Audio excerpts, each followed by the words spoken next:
Exodus sahluko 4.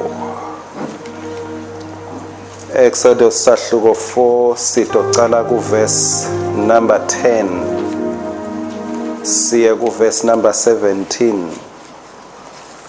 bese kuba incwadi yetendo Acts izenzo sahluko 13 verse 22. Ngicela kufunza kodwa Mose wathi kuSimakathe, awu Simakathe, mine angisilo libeka ekukhulumeni, ngiyehluleka ukukhuluma kahle. Seloku ngaba khona nanyalo seloku ngicalile ukukhuluma nawe, ngikhuluma nginamule kanzi futhi ngiyangingida. Akabonge uNkulunkulu lo lalela kunamula nekungingida kwethu. Verse 11 baxoxisana. Simakathe wasuyamphendula wathi, ngibani lo anika umuntu umlomo? Ngibani lo wenda umuntu abe simungulu noma esihulu? Ngibani lo wenda umuntu abone noma abe imbumbuthe? Akusimi yini mina Simakathe?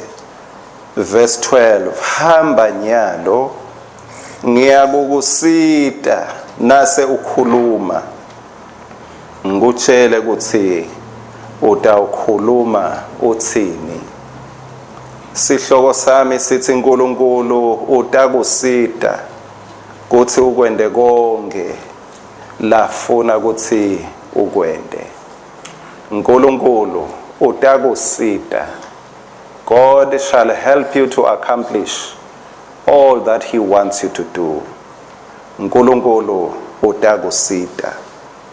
Angisho ngisaphoza ngiya kulamanye amavesi ukuthi makhuluma uNkulunkulu nawe usuke ungasi the second option, usuke unglo number 1 and ude number 2. Yes. Akathi uNkulunkulu makahlangana nawe uMoses ungakwati ungenamandla athi oh okay angihlole lo nemandla. Uthi uNkulunkulu no, ngidawumisisa ke la, ngidawuchubeka ke la, ngathi nginelithuba lekusebenta ke la, ngoba unike amandla koyethileyo, unike amandla kulode emandla. Angabonakaliswa njani amandla kaNkulunkulu kumuntu uvele lo nemandla? Ngiko ngeke understand lalabakhe emafilimu sebayamsusa lo ya Samson lo ngiJohn Cena lo nemandla lo we wrestling, sebayamsusa sebeletha Samson lo ngazothi nje uwikho ubuthakathaka mncane kuze kutobonakaliswa ukuthi le ndoda ide emandla kuyabe kunemandla la sebenda la kuyo. Do you know what? Sonke silangime embikweni, we all have our weaknesses. Akusho ukuthi mina ngi stronger than you. Nami mangahlala ungicocele nawe ungicocele nawe ungamangala ukuthi how kani nawe uke uthi uyathandaza ulale. Kukhona la ngivuke khona ngiyakhumbula kuleli viki kona akuvami bathandekayo kepha kuleli viki ngihlaselwe ebuthongo ngazi ukuthi ngitungeletwe inhlathu. Futhi ngabudedela ngigucile. Ngabudedela. Angifuni bese ke lo munye ucabanga ukuthi hayi yena phela ngilokuthi strong vele ukuthandaza 2 hours 3 hours ngisho 5 minutes ngiyamthandaza abe enough. Futhi kunemithandazo leminye lengakhona kuyithandaza bongculu sishama phiko phasi kwezintaba zaseJerusalema ngikhona ukuthandaza babe wethu lo sezulwini alihlonishwe ligama lakho ngibuyele ngiyolala ngoba ngiyathi semandla wekho emthandazweni wami akuSimakathe. Lokho lengakhona uyakhona uNkulunkulu. Kukholwa akusikwe abantu aba strong, kwebantu aba weak ngoba kupheleliswe amandla kaNkulunkulu ebuthakathakeni. Everyone can disqualify you except God. la ngakufuni uNkulunkulu ukuthi sitiyekelele siphile sonweni, but akafuni sitame ukuthi improve bese sizama kuba stronger than any other person. Akusiwo umkhankaso wami lowo, ukuthi ngibe stronger and better. Konke lengifisa kukwenda ukuthi ngikubambe lengabanjelwa kona kube kwami. If I get tired along the way, he gives me power to press on. uNkulunkulu uyatigcaja ngemuntu lahle amphakele mandla. Uyajabula uNkulunkulu kubona umuntu sekatocela enkhongozi. Uyamangala uNkulunkulu mawunyamalala ungaceli kuye ukuthi sewathola phe mandla. Sewathathaphi. Sewathathaphi. Bahlabela ngathi bakhona bathi sengiyacela Nkosi kuba ngiphiwe ngoba you are not sure, you are not so confident ukuthi usenako yini lokhu lokuthi akwenda ufike esiphethelweni sakho. Kungako uhle uncika uthi Nkosi ngiyencika kuwe. Moses uyatendlala uthi Nkosi ngisho sengithandazile sengikhulumile nawe solo angikhoni. Solo angikwati uyathi ukuthi uye emthandazweni uceliwe nje ukuthi sicela usherishe 3 minutes. Indzaba yakho ke wafuna 10. Indzaba yakho. Lo angisengakade lenzaba emsakato. Mawuya lemsakatweni bathi nje hayi sicela nje usherishe 8 minutes. Then because dabo 15 minutes. 8 minutes ngoba sidabe sesifaka ingoma. Ngithi isikhathi lesifishane kangaka. Kwathi kuphela 5 minutes sengithi yebo bengishobona lokho bengishobona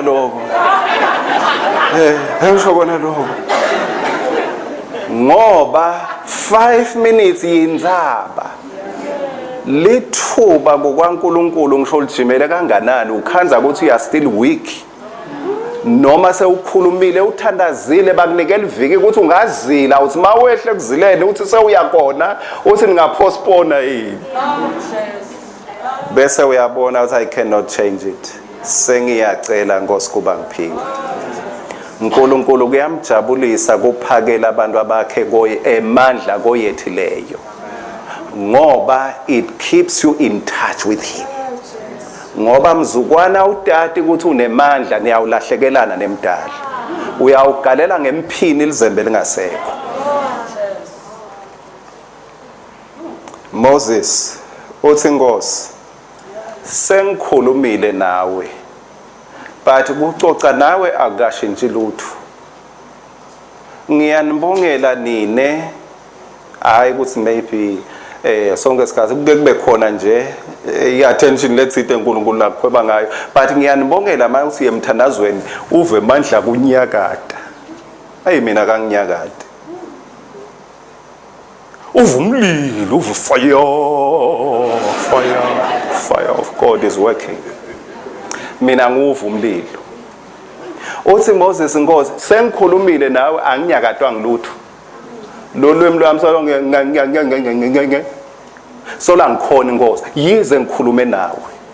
Uthini uNkulunkulu? Wase sewuyathukuthela la kuverse 14 uNkulunkulu wathukuthelela Moses kakhulu angathi ukuthi akwendekini athukuthelele wena kumbe lamuhla. Ngoba kumbe kathi akhulumisana nawe. uNkulunkulu wathukuthela wathi unjani ke umnakeni uAaron? Uyabona ukuthi uNkulunkulu uyasade bazalwane.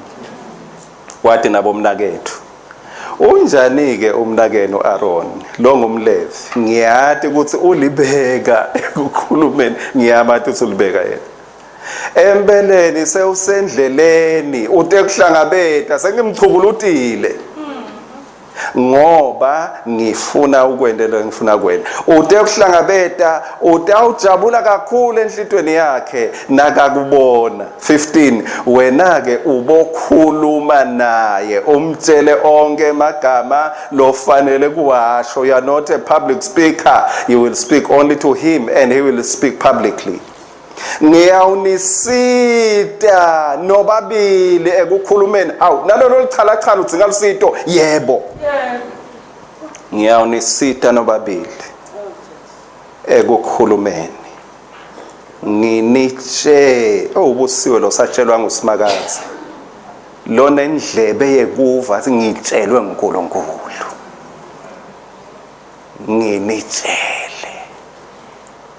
16 nguye lotakhulumela kubantu abe ngumlomo wakho wena ube njengaNkulunkulu kuye. Uyabona iposition la zambeka kuyo. Uthi wena sengube utabankulu.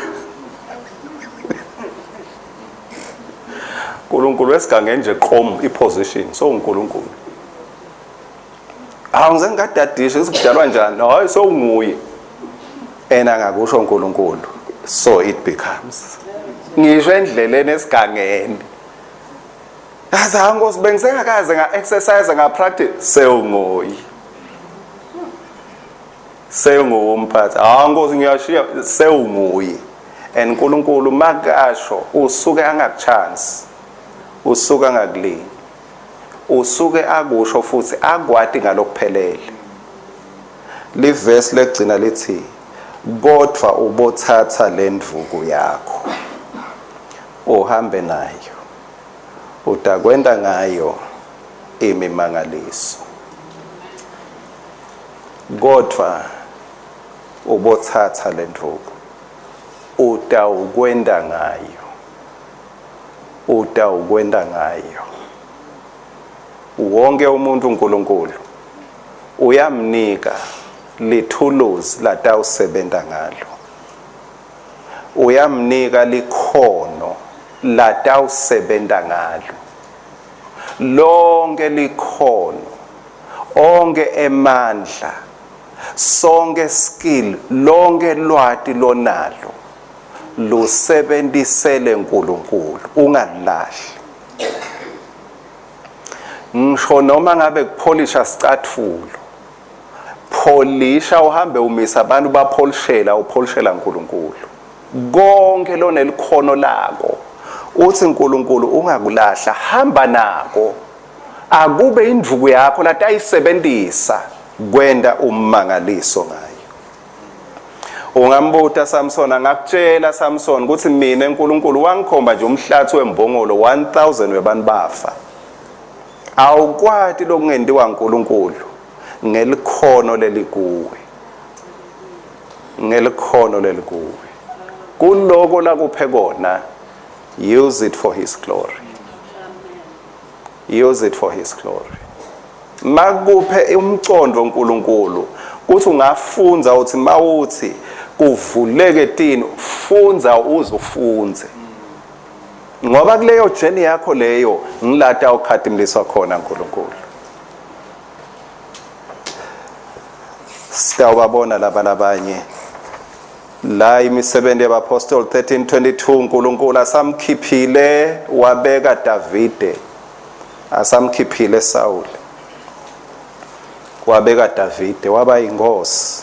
uNkulunkulu wafakaza kahle ngaye nakathi ngithole ukuthi David indodana yaJese ungumuntu wenhlitiyo yami, umuntu lotakwenda konke lengifuna ukuthi akwende. Lamuhla uNkulunkulu uthole wena mawungasusana ligama lelithi ngithole ukuthi David ufake lakho. uNkulunkulu uthi uthole wena ukuthi ungumuntu wenhlitiyo yakhe futhi utawukwenda konke lafuna ukuthi ukwende. kuTimotheo wesibili sahluko 3 verse 16 yonke imbhalo iphefumulelwe uNkulunkulu ilungele kufundisa nekusola nekucondzisa nekuyala ngekulunga leni, hayi ukuthi bantu kuze babe necertificate, akusi wrong. But verse 17 uthi kuze umuntu waNkulunkulu atohlonyiswa alungele kwenda wonke umsebenzi lomuhle lamiselwe wona, lamiselwe wona, lamiselwe wona. Kumakhosi ekucala sahluko 8 verse 17, babe wami Davide usisita kanjani uNkulunkulu kuze sente konke lafuna ukuthi sikwende, sikhona njani lokukwenda lokhu uNkulunkulu lafuna ukuthi sikwende. uNkulunkulu kwekucala uyabeka enhlitweni yethu tinto letitsite through impressions, through a voice, ngemibono, ngekukhuluma, ngekusikhombisa. Uthi Solomon la kumakhosi ekucala 8 verse 17, babe wami Davide abenaso leso sifiso, sifiso enhlitweni yakhe kuthi akhe lithempeli, alakhele libito laSimakathe uNkulunkulu wesive sema-Israyeli. Davide azange alakha lithempeli, wabeka uNkulunkulu enhlitweni yakhe. Kumcoka ukuthi usaphila kulomhlaba uhle uba nesikhathi sekuva umlayeto losenhlitweni yakho. Mangabe awuhle uhlola ebhange, siyambonga uNkulunkulu ngetincingo itechnology ukuthi makukhona lokugcumselela lokuthite ebhange kumbe uyakupha noma ukubhadala sikwelede uthi usuyabona ubone momo, yeah, ubone sekuna more money, ngoba kube akukho lokhu labanye bethu ngabe balamba kani sekungene momo. But uthi mawusahamba uve nqinqi hayi ke lede kwelede, but uthi uhlangane ubone sekungene naku ngaka sekungene nawo sewuyahamba nawe la bese ugega khona sewuyangena ngesibinzi sewuyafuca itrolli nawe soyifuciswa yini kukhona lesekungena, ngoba you keep in touch with what is happening. Ake sihlole inhlitiyo, uNkulunkulu uyathanda ku dropper something. Hallelujah. Enhlitweni yethu uyathanda ku dropper something enhlitweni yethu. Mangabe awuhloli enhlitiweni kungendeka uhambe libanga lakho lonke emhlabeni ungakanaki lokho uNkulunkulu lasasayine kona. Ake ngisho uyathi ngiyafunza ekukhuleni kwami ngiyafunza ngiyabona ukuthi injabulo kahle kahle lamhlabeni, injabulo kahle kahle ayibangwa ukuthi unemali, ayibangwa ukuthi uhlala kahle udla kahle, ibangwa ukuthi ufeza lotele kona lamhlabeni. That is where our joy is. Ngikhombise phela umuntu lonemali yonke emhlabeni kepha jabula. Injabulo yethu ayibangwa ukuthi sinani, ibangwa ukuthi sendani, sendela bani. Amen. Sendani, sendela bani. Ngoba usidale ngenhloso, we are wired to do good works. Sakhiwe safakwa tinongo tekuthi kube khona imisebenzi lemihle loyendako.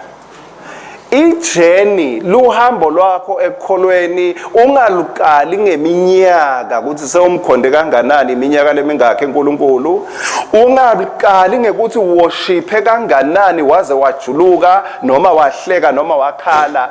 Luhambo lwakho ekholweni lukale ngekuthi sewumendeleni Simakathe, sewumendeleni uNkulunkulu. Etindwendo tibukako yini uNkulunkulu langathi uyathokota ngayo eluhambeni lwakho uNkulunkulu, futhi kwesibili uyasivumela ukuthi singavolontiya, uyayenda inhlitiyo yethu. Kuba sePhilip 2 verse 13 uthi ngobe nguNkulunkulu lo sebenta kini kuthanza nekwenda ngekontsandvo yakhe lenhle. uNkulunkulu uyasenda sithathe tinqumo letisibhekisa kuloko lafuna ukuthi sikwende. uNkulunkulu uyenta inhlito yethu ithambele ngakhona kube singavolunteer. Ucabange wena ukuthi uyavolunteer, God has caused you to will to do his will. Sekufaka enhlitweni yakho uNkulunkulu. Hana usibonelo, iBhayibheli lithi ngenxa ebuhlungu nekukhathatheka kwakhe, Samuel wecala 1:10-11, ngenxa ebuhlungu nekukhathatheka kwakhe emphefumulweni Hana wakhala kakhulu, wathandaza kuSimakade, wenda sethembiso wathi awu Simakade somandla, na ungamane ubukisise lusizi lwencekukade yakho, ungikhumbule, ungayikhohlwa incekukade yakho, kodwa incekukade yakho uyiphi indodzana, leyo ndodzana ngiyawunikela ngayo. Uyakuva volunteer? Ngiyawunikela ngayo kuSimakade tonke tinsuku tekuphila kwayo. Kuyawubade insingo leyawuthinza inhloko yakhe. uNkulunkulu uyasipha emakhono ekwenda tintfo ngelicophelo lelehlukile. Lala wena kumbe uva ugongonyeka khona, uba ne-stress khona, ukhanza ukuthi lomunye u-excited. Lokho sila mangathi asiphume siyogijima, ukhona lomunye longangibuka ukuthi ngibheke ngakuphi bese uphuma ngala, ahamba ngabuke emuva. Lokho sila mangathiwa siya e-drawing room, technical room, uyakhumbula lesikolweni emalanga e-drawing beli stress empilweni yami ngoba bengehlula ngisho irula, ngekungakhoni ngibe bathe ngiyayibamba lento icine esandleni ngingakhoni kubata. Kepha uvela abanye bashaya ingwelo sebatendile tindoda yabo. uNkulunkulu uyati ukuthi usiphele, and lokho la siphe kona ufuna simkhonde ngakho. Kungakho Exodus 31:3 lithi ngamgcwalisa ngamoya waNkulunkulu ngimuphe likhono nekuhlakanipha nelwati emisebentini yonke yebungcweti. Uthi uNkulunkulu ngimphile, uthi ngimphile. Kuverse 6 uthi ngetulu kwaloko ngikhethe na Oholiabi umsawa Asmalaki wesive sakaDani kuthi asebende naye bonke laba nelikhono nabo ngibengetele. Uyathi uthi wazowabona lo uNkulunkulu afuna ukuthi ukwende, immediately sokulungisele bo Aaron labatawuhamba nawe bakwende. So kulungisele Moses abengakwati kwakha leli tabernacle, kepha yena uyakhuluma ukuthi sekumele sakhe litabernacle. uNkulunkulu wathi ungahlupheki Moses, wena kwakho ngilothi ukhulume, bakhona bo Oholiabi lese ngibahlomisile ngelwati lese kumele bente njani. Labanye batawuhlanganisa lemibala ngoba labanye bethu babona munye umbala, ngisho kubovu uthi kumnyama, ngisho kumnyama uthi kumhlophe, asikhona ukubona kahle. uNkulunkulu uthi kunebantu belikhono labatawubona emakhalazi bawahlanganise kahle, kungabi isihlahla sakhisimusi. Likhono lelo uthi uNkulunkulu ngibaphile. Lo ngikhuluma kunemakhono labinzile la, kunemakhono labinzile. Labanye ngemsa wenkosi ngiyabonga ukuthi bake bavakashele ekhaya, abanye bafike bathinze isihlahla lebese singavuthwa kahle, bathinze isihlahla sihlambuluke. Mina solo ngithele emanti ngithi mose ngiyawathela emanti, yena abone ukuthi it takes more than water. Ngemakhono yebazalwane asitalwanga nemicrophone, ngeke uNkulunkulu afune sifeze ngemicrophone la ngakufakanga ku microphone masitalwa. Ngamunye wethu uNkulunkulu uthi kunelikhono lengilifakile kuze kuthi ngalo ukhadimulise mine. Akabongwe Jesu. He gives us skills. Usinika likhono. Njengaloko ngimile ke bazalwane, ngitona inxusa ngebubele bengosi. sengiyikhulumile inshumayelo yalaba nyalo sengikhuluma nani niyangiva mosibazalwane. Ngiyathi besolo sihamba kanye kanye kumnanzi sithi amen haleluya. Ngifisa sichubeke sicethe kanye kanye. La kithi uNkulunkulu labanye ubaphe likhono lekubona ukuthi leli tafula liyephuka lesitulo siyephuka. Carpenter kepha esikhathini lesiningi kuye kube lula carpenter asibone isitulo sijekile sondweni ahambe lela achashwe khona titulo takhona tikajeki. Angambheki vele amen kakhulu ngalapho. uNkulunkulu uyati ukuthi lapha ngikubekele ukuthi wena utabobuka letitulo utilungise. Wena ugathe ukuthi umfundisi uyanginika nini lithuba nami ngibakhombe elivesi uthi uNkulunkulu lakho livesi kulungisa situlo. Ngoba kutawuhlala abantu labetele kutawukhonda mina. Kulabanye bethu baphiwe likhono ekucondzeni tintsambo tagesi bakhone kulungisa gesi bakhone kukhanyisa. Kepha uyati ukuthi kungenteka sihlale nemuntu ningicolele bavama kusebenzisa naligama bathi ngimagesane. Angathi noma niyalithanza yini noma liniphatha njani. Badake sithi nje nani niletayele ukhanza ukuthi sinamagesane emndenini waNkulunkulu kepha emaglobe onke acishile sidumisana emagesane ebumnyameni akambo ofana nawe angambo ngoze ukukhanya kwelive ngomnyama khwishi. Uthi uNkulunkulu ngimhlomisile lo muntu ngelikhono not to make money but to bring glory to my name. Kuthi lokungalungi abe neliso lekukulungisa. uNkulunkulu uphinze asiphe inhlakanipho ukhanze ukuthi sinabonjinela banetakhiwo kwabakhathi takhiwo baya inspector imigwaco nalokwa kepha ukhanze ukuthi indlu lesihlanganyela kuyo kumbe inema cracks iyawa. Mzukwana iwa yawusigcoba naye azube kucala ngoba sewuhlala lapha ngoba uyasho lo munye athi seka lapha emgwaqweni athi I saw it coming. Asingabona kude nje sila sitawufa. But ngeke sitokhonda simbakathi haleluya. uNkulunkulu yena abe athi ngikunike leyo nhlakanipho yekusheshshe ubone tinto kuze ukuthi bani bate uphepha la kunawe khona. Ose uNkulunkulu I have given you. Ngeke kusuke ingilosi ezulwini. uNkulunkulu ke bazalwane nguye lo lothi ngita kusita ukuthi wende konke lengifuna ukuthi ungendele kona. Konke lofuna ukuthi ungendele kona.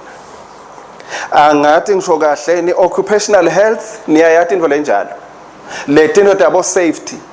Uyathi ukuthi kuke kuchashwe labanye abantu baNkulunkulu bachashwe basesonveni bayawukwenda donke indlela tekuphepha imigwaco ekuphepha kepha uma ngabe sekuhlanganwa hayi la makuhlanganwa endlini lenje kubete lemigwaco lekhomba ukuthi makuchamuka umlilo ngala ndawo ushona kuphi naye uyawumove umntwana ebani usekubhunye intuthu sekusuka umlilo sesiminyene lapha singade ukuthi sishona phansi I saw it coming. Sesihlupheka naye. uNkulunkulu uthi ngiphe bantu bami emakhono for a purpose, not just to make a salary but to glorify my name. To glorify my name. Kuthi ligama lami lithunyiswe. Labo bethu labanye baphiwe emaphimbo ekuhlabelela yebazalwane hayi kukhuluma kuhlabelela. Uyathi ukuthi labanye bethu bahlala nalamakhono labaphiwe wona uNkulunkulu ngazi ukuthi bawasebenzela. Sihlale nalamakhono uyakhumbula ngesikhathi iphakiwe imbi kuliwa naIsrael yathi lenkosi akuphume bahlabelela hayi labakhuluma tindzaba. Akuphume bahlabelela bathi mabacala kuhlabelela impi yalwa yothwana.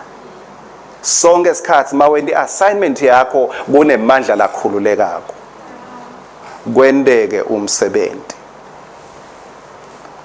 labanye ba skilled ku counseling, but ukhanza ukuthi kumbe iorganization lasebenta kuyo ithola ludumo ngema counselors but angabi lusido ebandleni. Labanye baphiwe babothishela esikolweni bathole ama merits but esonveni abafundzisi lutho, abafundzisi muntu, bafeyila bonke bantwana endleleni yaNkulunkulu ngoba thishela uyathi ukuthi yena ungiteacher embi kwakhe primary school ngiyabekisa abazalwane.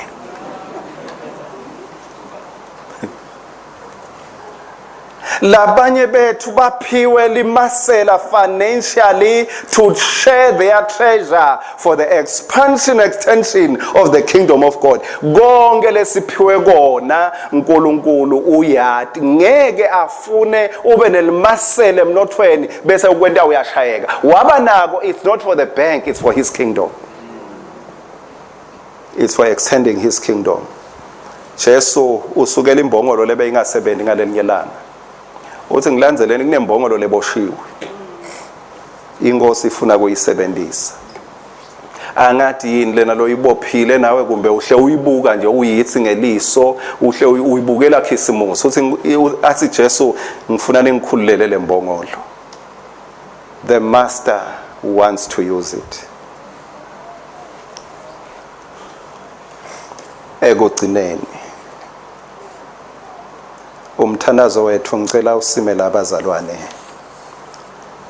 Kunemibuso lengithu either lokwendako ngesikhathi nangemcebo wakho kucinisa umbuso waSathane noma umbuso waJesu. It's unfortunate.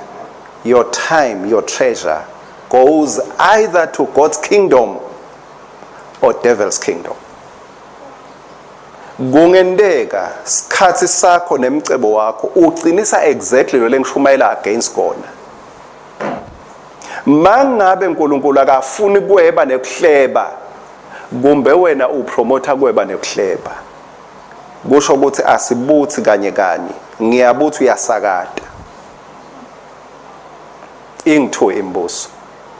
Mangabe kukhona lo watiko ukuthi ukwendela umbuso wasezulwini, definitely ulahlekelwe umbuso webumnyama. But nguwe nami lekumele sibe conscious ngekuthi uyathi kuthini, all my abilities, my treasure is for the glory of God. I partner, I sponsor, I support umbuso wekukhanya. Jesu khuluma emagama labakhulu uthi ningatiniki tinja lokungcwele. Kusevesini lokho. Leli verse letinja. KuseBhayibhelini. Matthew 7. Ninganiki tinja lokungcwele. Ningawalahli etihontshini ematshe enu laligugu. Uyathi ukuthi kupossible kuthatha umcebo lophiwe wona uNkulunkulu uyosherisha nengulube. Ingulube ngumuntu longasebenzisi for the glory of God. Leli verse buhlungu balo lithi lengulube itawugcoba itawusebenzisa carelessly lokhu uNkulunkulu lakuphe kube nako. Lolo ingulube utakusebenzisa carelessly bese naku lengifisa kumendeke bese tigucukela kuwe tiyakudzabdzabula. Kusho sile ngulube uyayijikjela ngalomcebo wasimakathe bese ibhasha wena ekugcineni. Uyathi uNkulunkulu sonke isikhathi he never allows you to get into an accident without warning you. Akakuyekeli uNkulunkulu ukuthi ungene ngotini angakalethi secwayiso. Why? He loves us so much. Kude lafuna kumbona hlupheka. Kude lafuna kumbona zabalaza. Uyakuthanda uNkulunkulu. Ngakho ke ngicela sisukumene sithe uthandaza.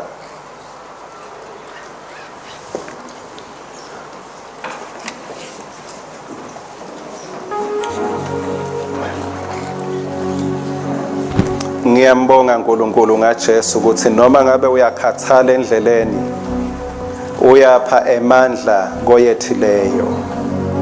God specializes in giving us strength.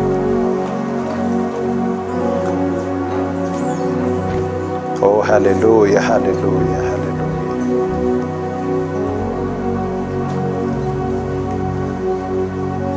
David ngalelinye ilanga uthi ngifuneleni umuntu lodlala kahle lihamba. Can you be available to serve God? Ngekuseva abantu bakhe. Ube nenhlitiyo yakuthi Nkosi, makukhona lofuna kukwenda thola mina. Makukhona Nkosi lokufunako kulomhlaba ukuthi ungakusebenzisa thola kwami. Makukhona lofuna isikhathi sakhe ngunika sami. Makukhona lofuna umcebo ngunika wami. Kusitaphi ukuthi ngingema ngithi I want to be a billionaire but to support the kingdom of darkness. Kungcono noma bongethe wabalelwa kuma billionaires or millionaires but ubalelwe kulaba benesandla embusweni wasezulwini. Let God count on you. Lala kubeke khona uNkulunkulu, lala kuvumele khona, ungasabuke emuva, never turn back for whatever. Kuthi Nkosi ngifuna ukukubamba lo ngibambele kona. Ngifuna ukukwenda kube kwami lokho kwakho. Ngifuna mangabe ngami ungachitha umbuso wesitha, Nkosi sebenzisa mina, sebenzisa kwami. Yini ube nako kube kuncane ngilokuthi uNkulunkulu ufuna ukukusita. Waba nako kwaba kunenge utawusukuthwale angasabonakaliswa uNkulunkulu. Yini ungakhoni ngilothi uNkulunkulu akafuna usebenzise likhono lakho, ufuna usebenzise lakhe likhono wencike kuye. Ufuna onke emalanga uthi we depend upon the power from above and the finished work of Calvary. Ncika kuye. Ngicela kuleli viki kusukela nyalo noma ungihlupha ngekushaya ngeSMS ngaWhatsApp, mina ngidaba ngithandaza njenga Elijah athi Nkosi likhona inlifu lelisukumako. Ukhona inlothwala umthwalo lothi Nkosi ngiva naku lokusho kwenhlitweni yami ngifuna ukusukumela ngiyawukwenda. Mangabe inkosi khona lekuhlanyelako please share. Ngalesibili umthandazo wethu 6:30 utabe uconzene naloko. Nekufunza kwethu sitabe siconzene naloko uthi Nkosi makhona indlela ngingimoses ngiyastamarisha ngiweak ngiyashoda anginalutho. Lord empower me for what you can do. Ngicela kuqiniswa nguwe Nkosi. Wena lo lethathi ikhwepha kulode mandla. Ngiyatiletha ngifuna tikhwepha takho. Babe longcwele under the sound of my voice. Bantwana bakho balalele beva liqiniso lemfundiso yelivi lakho. Ngicela ngamunye wethu just mumble some words. Shalo nje magama lamabili lamathathu ukuthi Nkosi naku ngabe ngiva kahle inkosi ukuthi uthanente naku ukuthi angisebenzise naku. Impress it in your heart, impress it in your spirit. Pray. Thank you Jesus. Thank you Lord. Kuze kuthunyiswe wena Nkosi. Shine with your light. Shine your light in our hearts. Shine your light in our soul. Shine your light in our spirit. Shine your light in our ears. Shine your light in our hearts. Let there be light. Illuminate us. Ignite us. Thank you, Jesus. Thank you, Lord.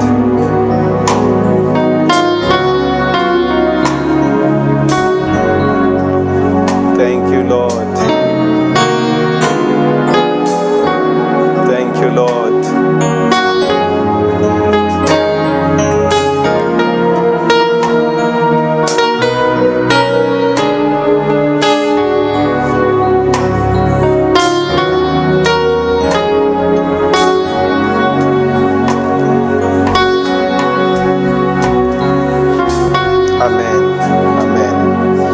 Babelon ngcwele ngikhulekela ukuthi lokho leyo nhlaselo beyikhona emlotheni lese uyiphuphuthile ngamoya wakho lo ingcwele iphindze ivuthe.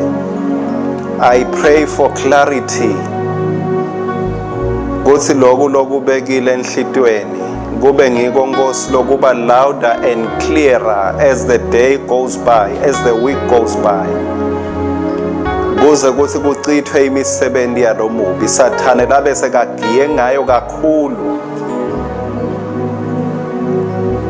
Kepha Nkosi ibuyisele lithumo kuwe, emakhono losiphe wona, emandla losiphe wona, umkhicito losiphe wona, sathi ukuthi sinesandla in the extension of the kingdom of God.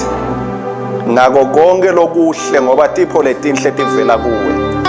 Siyabonga kucolela budlabha bethu, siyabonga kusenta sibe conscious of the gifts from you, bese sibuyisela kuwe lokho losiphe kona kusebenzele to strengthen the kingdom of light and to weaken the kingdom of darkness.